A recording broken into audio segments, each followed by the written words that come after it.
où commence l'accessibilité, mon accessibilité, là où les gens qui pensent pour moi me le créent, ou celui où moi j'ai envie d'aller, parce que j'ai envie de grimper dans les arbres comme quand j'étais gamin, quoi. J'ai envie de courir sur une plage de sable fin.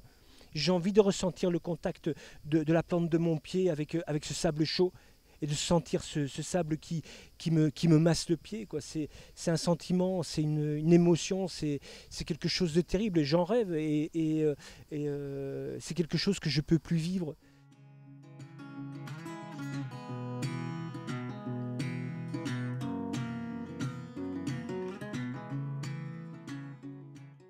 Je vivais comme tout le monde dans l'inconscience de la possibilité d'une autre existence. J'étais debout sur mes deux jambes, je vivais comme tout le monde. Un jour que j'étais à moto, je me suis réveillé en fait à l'hôpital et on m'a dit que j'avais une section de la moelle épinière. Je pensais que c'était temporaire. Je pensais que c'était juste une question d'hospitalisation d'un certain temps et ensuite que j'allais pouvoir recommencer à vivre une vie normale, quoi. Parce que au moment où je suis parti de l'hôpital pour partir dans un centre de rééducation, j'ai dit au personnel infirmier, j'ai dit bon, au prochain accident, comme si c'était une étape transitoire dans ma vie.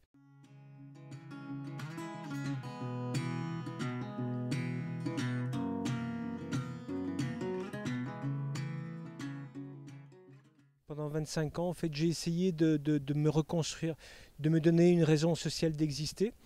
Et j'ai dû me rendre compte qu'en fait, le discours des gens qui me parlaient du droit au bonheur, en fait, ce n'étaient pas des gens qui étaient concernés, c'était des gens qui côtoyaient, qui essayaient au travers d'un cadre je veux dire, d'ergothérapeute ou de kinésithérapeute ou de médecin ou de psychologue, d'essayer de me faire croire que j'avais le droit à une existence comme n'importe qui. Sauf que, je veux dire, la société n'est pas faite pour des gens en situation de paraplégie, tétraplégie. Un jour, bon, c'était un rêve que j'avais depuis longtemps, c'était euh,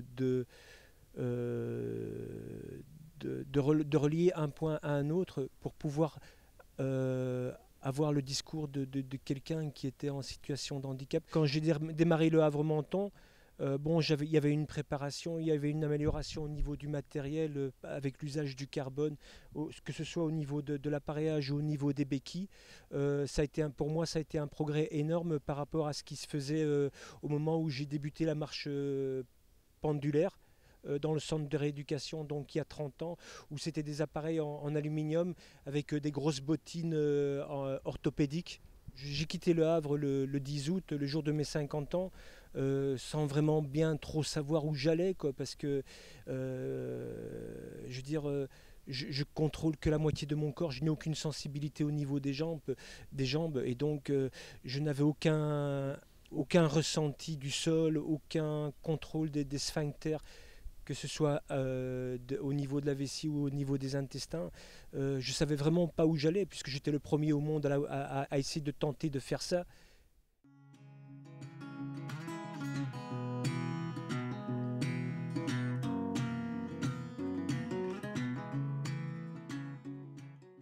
Le mouvement pendulaire, c'est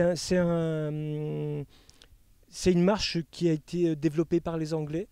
L'après-guerre, ils voulaient remettre les gens debout avec un système d'appareillage comme ça, quoi.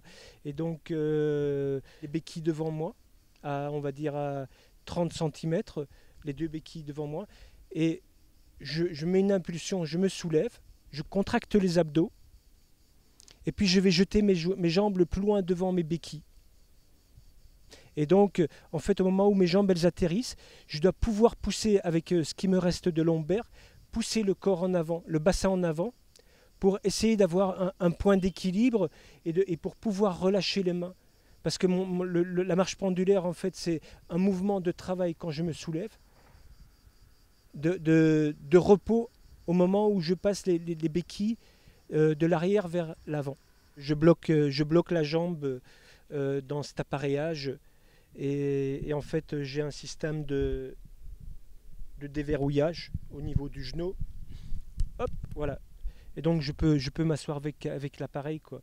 Et donc quand je le bloque, quand il est verrouillé comme ça, en fait ma jambe est tenue raide. Et en fait, quand j'ai les jambes par terre, c'est ça, je me soulève et puis j'ai le vérin qui permet de partir d'arrière et d'aller vers l'avant et de faire la bascule. Et donc voilà, c'est ça qui m'a permis de pouvoir. Et en plus, le carbone ne transmet pas. Au niveau des béquilles, l'emploi du carbone, en fait, par rapport à l'aluminium, c'est que j'avais pas les ondes de choc qui me remontaient. Chaque fois que vous tapez la béquille par terre, avec l'aluminium, vous avez les ondes de choc qui vous remontent dans le corps. Et c'était terriblement épuisant. Et ça, l'usage du carbone, en fait, absorbe les ondes de choc et ça fait que c'était vraiment un confort. Et puis l'emploi de 5 empreintes au sol. Là, j'ai 5 empreintes au sol et j'ai une rotule. Et donc là, j'ai utilisé du Vibram ici au niveau des embouts et c'est quelque chose qui colle au sol en fait. Et donc avec ça, j'ai marché sous la pluie sans jamais chuter.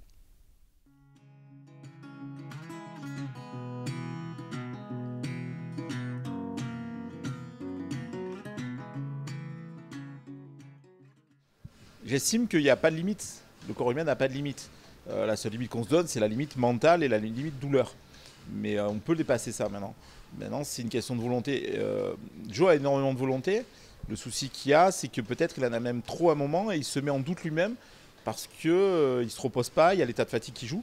Et on sait très bien que si le corps est fatigué, le mental est fatigué. On s'est vu une fois, on a discuté un petit peu. Et de là, on a commencé à dire, bah, tiens, on va essayer de faire quelque chose.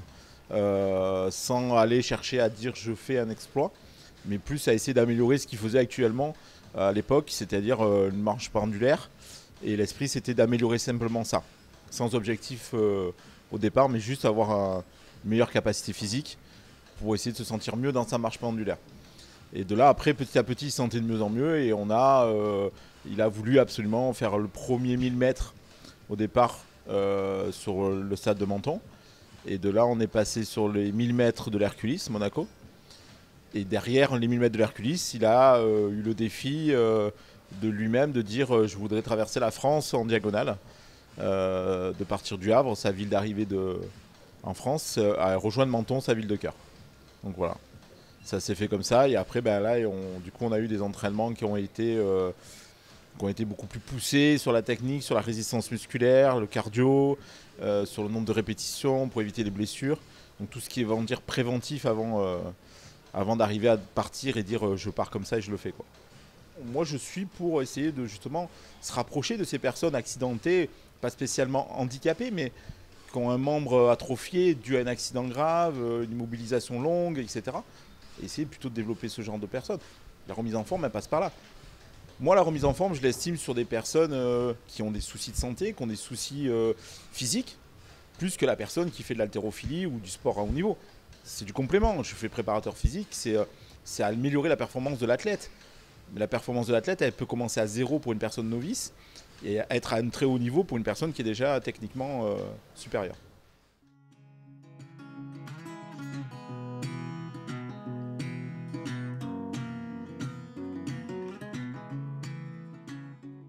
Tout en continuant à faire tourner le rouage de l'économie, il y a moyen de trouver le chemin de l'apaisement et donner un sens à sa vie, quoi. Et je veux dire, pour moi, qui ai vécu toujours en parallèle de la vie, et mon but a toujours été essayer de m'insérer dans cette société, puisque il y a 30 ans, on me disait tu vas pouvoir travailler, tu vas pouvoir avoir droit au bonheur, peut-être que tu vas avoir droit aux enfants, ça dépend de la lésion que tu as. Et en fait, je suis arrivé en essayant de rentrer dans ce cadre-là, je me suis rendu compte qu'en fait, j'en étais incapable du fait de mon handicap. J'ai pas pu avoir d'enfant parce que ma lésion correspond à tout ce qui est sexualité. J'ai essayé de travailler pendant 5 ans, j'ai géré une société de distribution. Et en fait, je me suis retrouvé, au bout de 5 ans, à me retrouver avec 2 embolies pulmonaires. parce que le fait d'être assis constamment, la circulation au niveau des jambes, je veux dire, ne se fait pas bien. Et en plus, j'avais l'alimentation comme tous ces gens qui travaillent en fait. Et où on mange, en même temps qu'on travaille, on essaye de manger, on essaye j'avais une mauvaise alimentation. Et en fait, je me suis réveillé à l'hôpital un jour avec une embolie pulmonaire. Et j'aurais pu continuer à mener une vie tranquille en profitant du temps qui passe. Et je veux dire, mais je serais arrivé au bout de ma vie en me disant, qu'est-ce que j'ai fait de ma vie ? Quel aura été le sens de mon passage dans cette vie?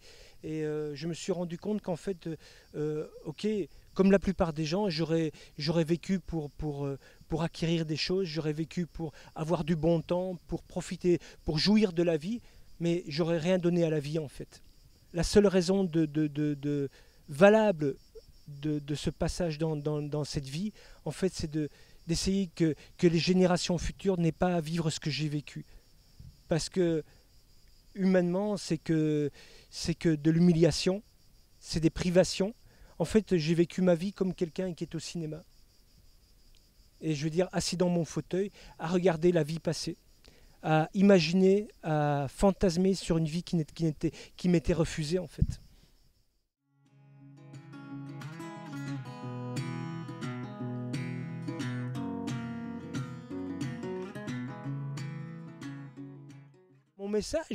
Mon message, ce serait pour tout ce qui est paraplégie, tétraplégie, section de la moelle épinière, c'est que à 20 ans, on n'est pas fait pour être handicapé, on n'est pas fait pour vivre la vie, on n'est pas préparé pour ça. Et donc, j'aimerais qu'on puisse, au lieu de nous créer des exosquelettes pour nous mettre debout et pour nous faire avancer avec la robotique, parce que la paraplégie, tétraplégie, c'est pas qu'une question d'être debout ou assis. L'incontinence, la sexualité, c'est un problème qui est beaucoup plus important. Les problèmes d'escarre, c'est un problème qui est beaucoup plus important. L'incontinence, les problèmes d'infection urinaire, c'est ça la vraie problématique. C'est pas juste la position, debout ou assis. Moi, en étant debout, je suis jamais autant paraplégique que quand je suis debout, parce que j'ai toutes les contraintes de la paraplégie. Dans une journée, ça me prenait facilement 3h30 pour gérer le problème de l'incontinence. Et ça, je n'en parle pas.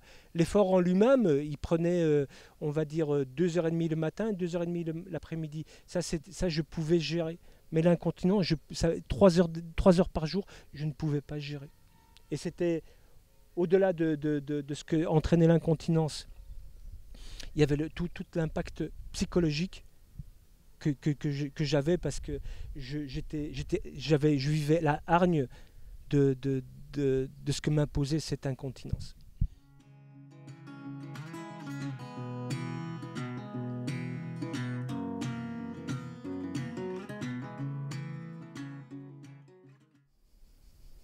Pour remettre en avant mon discours, parce que le Havre-Menton n'a servi au niveau médiatique qu'à très peu, c'est de prendre un monument symbolique, la Tour Eiffel, et de symboliquement monter la Tour Eiffel à bout de bras avec mes orthèses et les béquilles.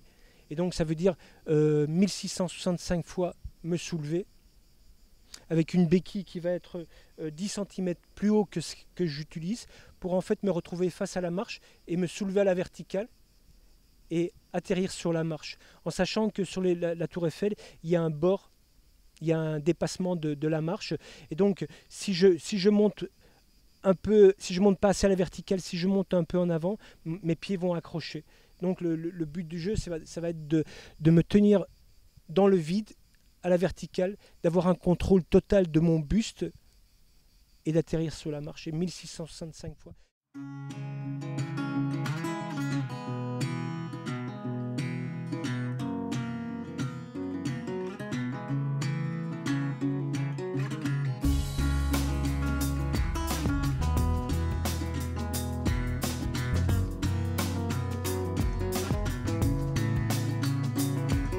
The ocean spreading wide before me. From a little doorway, I see the whole world singing now. The horizon's line swallowing all freezing and changing in a circle of sky.